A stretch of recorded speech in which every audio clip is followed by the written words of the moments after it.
एक मोठी बातमी येते। पाकिस्तानच्या परराष्ट्र मंत्र्यांची प्रतिक्रिया आलेली आहे। सीज फायरला संमती दिल्याची पाकिस्तानकडनं माहिती दिली गेली आहे। पाकिस्तानच्या परराष्ट्र मंत्र्यांची यावरती येणारी महत्त्वपूर्ण अशी प्रतिक्रिया। सीज फायरला संमती दिल्याची पाकिस्ताननं माहिती दिलेली आहे। पाकिस्तानच्या परराष्ट्र मंत्र्यांकडनं याबाबतची माहिती पुढे येते आहे।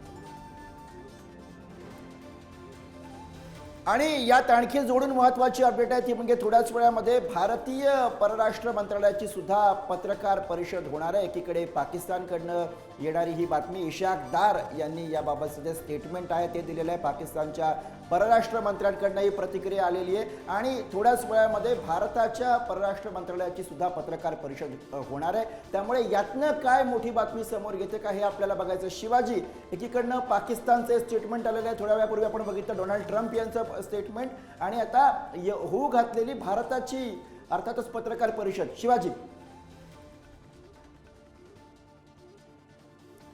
पुन्हा एकदा आपण शिवाजी यांच्याकडे जाण्याचा प्रयत्न करूया। अर्थातच महत्त्वपूर्ण घडामोडी सध्या घडताना आपल्याला पाहायला मिळतात। एकीकडे डोनाल्ड ट्रम्प यांनी अमेरिकेकडनं मांडलेली भूमिका, भारत पाक हे युद्धविरामासाठी तयार असल्याचं डोनाल्ड ट्रम्प यांनी त्यांच्या प्रतिक्रियेमध्ये एकीकडे म्हटलं, आणि त्याच्या लगोलग आता पाकिस्तानमधनं सुद्धा इशाक दार, पाकिस्तानचे परराष्ट्र मंत्री इशाक दार यांची प्रतिक्रिया आलेली आहे। सीज फायरसाठी पाकिस्तान तयार असल्याचं इशाक दार यांनी म्हटलेलं आहे। आणि याला जोडूनच येणारी महत्त्वाची अपडेट ती म्हणजे आता थोड्याच वेळामध्ये भारताच्या परराष्ट्र मंत्रालयाची पत्रकार परिषद होणार आहे। त्यामुळे अर्थातच भारत या सगळ्याच्या बाबतीत काय भूमिका मांडतं हे पाहणं या क्षणाला, या घडीला फार महत्त्वाचं असेल।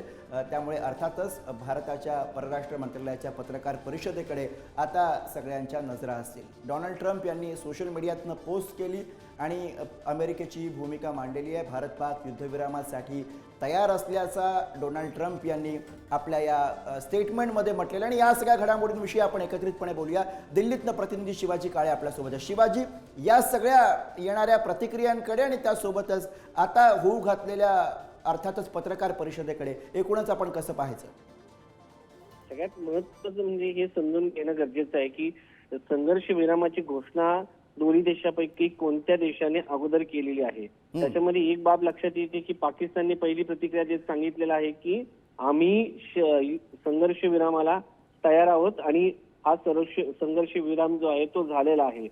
त्यामुळं एक बाब लक्षात येते की पाकिस्तानने या सगळ्या संदर्भामध्ये प्रयत्न केला होता आणि सकाळी त्यांनी जगावरती दबाव आणण्याचा प्रयत्न केला होता की आम्ही अणुबॉम्बचा वापर करू, ही जगावरती प्रेशर टाकण्याची टॅक्टिक्स होती। आणि भारताचा एक उद्देश होता की दहशतवादांची जी ठिकाणं आहेत ती समूळ नष्ट केली जावीत।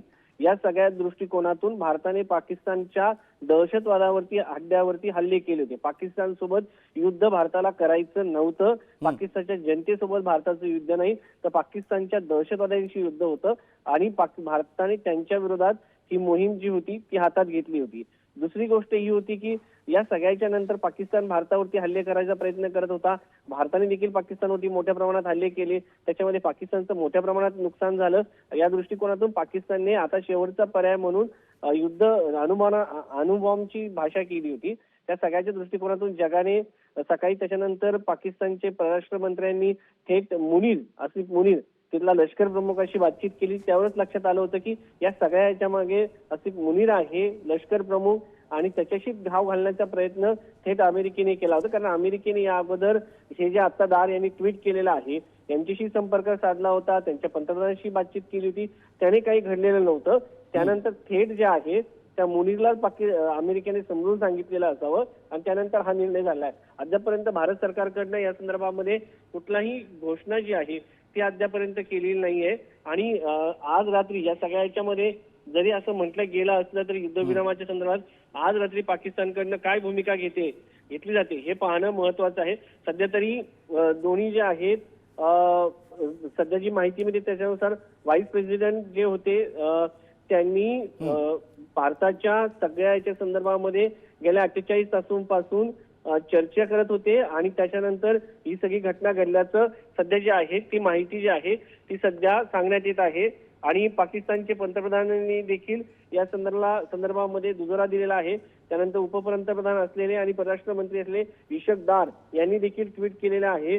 आणि युएसचे जे सचिव आहेत रुबियो यांनी देखील सांगितलेलं आहे की या संदर्भामध्ये पाकिस्तानची आम्ही चर्चा करून हा जो विषय आहे तो सोडवण्यात आलेला आहे. आपल्याला गुरु जर आपण पाहिलं तर डोनाल्ड ट्रम्प यांची प्रतिक्रिया जेव्हा हे घडलं होतं त्यानंतर ते म्हटले ते हा ठीक आहे, हे लवकरात लवकर संपून जाईल.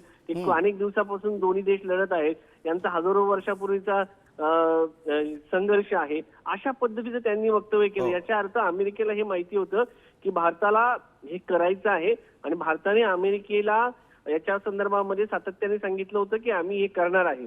त्यामुळं अमेरिकेला हे माहिती होतं की भारत हा दहशतवादाच्या विरोधात लढतो आहे, त्यांचं युद्ध पाकिस्तान सोबत नाही करायचंय आणि हे सगळं थांबवलं जाणार आहे. आणि पाकिस्तानला देखील अमेरिकेने सुनावलेलं आहे.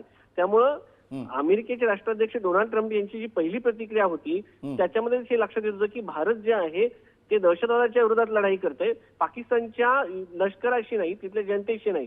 मात्र पाकिस्तानने या सगळ्याच्या बाबतीमध्ये मोठा जे आहे हे दाखवण्याचा प्रयत्न केला. आम्ही देखील शक्तिशाली आहोत, आम्ही भारतावरती हल्ला करू शकतो. मात्र पाकिस्तानचं जे आहे त्याच्यामध्ये मोठं नुकसान झालं आणि पाकिस्तानला जे आहे अक्कल उशिराने आलेली आहे.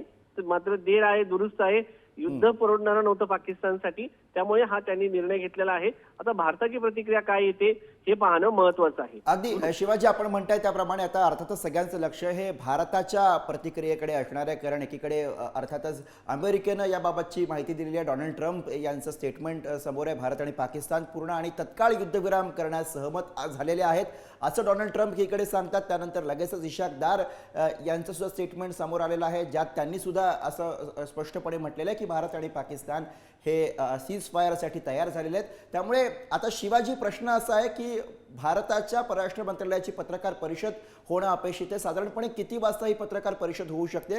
किती वाजता भारताकडनं साधारणपणे किती वेळामध्ये याबद्दलचं स्पष्टीकरण येऊ शकतंय? गुरुजी, माहिती म्हणजे त्यानुसार 6 वाजता भारताच्या परराष्ट्र मंत्रालयाची आणि भारताच्या संरक्षण दलाची संयुक्त पत्रकार परिषद आहे. आणि हे सगळं पूर्ण ऑपरेशन हे या संयुक्त पत्रकार परिषदेतूनच आपल्या समोर आलं होतं. आणि आता या सगळ्याच्या मधून पत्रकार परिषदेमध्ये नक्की काय म्हटलं जात आहे हे पाहणं महत्वाचं आहे. एक सगळ्यात महत्वाचं म्हणजे हा संघर्ष विरामामध्ये सकाळी जर आपण पाहिलं असेल तर भारताने सकाळीच सांगितलं होतं की भारत या सगळ्याचा तणाव कमी करण्याचा प्रयत्न करत आहे. मात्र पाकिस्तानकडनं भारताला उकसवलं जात आहे. आणि त्याच्यामध्ये जर आपण पाहिलं असेल मिस्री यांनी हा शब्द 2दा असं म्हटलं होतं की पाकिस्तान आम्हाला उकसवण्याचा प्रयत्न करत आहे. आय रिपीट असं म्हणून त्यांनी सांगितलं होतं की पाकिस्तान आम्हाला प्रोव्होकेशन करतंय म्हणून असं त्यांनी सांगितलं होतं. त्यामुळं आता याच्या संदर्भात पाकिस्तानने निर्णय घ्यायचा हे सांगितलं होतं. त्यानंतर कुरेशी जे आहेत त्यांनी सांगितलं होतं की आम्हाला युद्ध नकोय, आम्ही तणाव कमी करण्याचा प्रयत्न करत आहोत हे देखील सांगितलं होतं. एकंदरीत भारताची भूमिका ही दहशतवादाविरुद्ध असेल. त्यानंतर पंतप्रधान नरेंद्र मोदी यांनी शिवाजी, भारताची भूमिका ही दहशतवादाच्या विरोधातच आहे, भारतालाही युद्ध नको आहे ही भूमिका अर्थातच ठामपणे भारतानं वारंवार या सगळ्या कारवाई दरम्यान सुद्धा मांडलेली होती. आणि याच विषयी आता आपण अधिक बोलूया. ब्रिगेडियर सुनील लिमये सर सध्या आपल्या सोबत आहेत, त्यांच्याकडे आपण जाऊयात. लिमये सर, एकीकडे डोनाल्ड ट्रम्प यांचं स्टेटमेंट आपल्या समोर आहे, ज्यात त्यांनी स्पष्टपणे म्हटलेलं आहे की भारत आणि पाकिस्तान हे युद्धविरामासाठी तयार आहेत. दुसरीकडे इशाक दार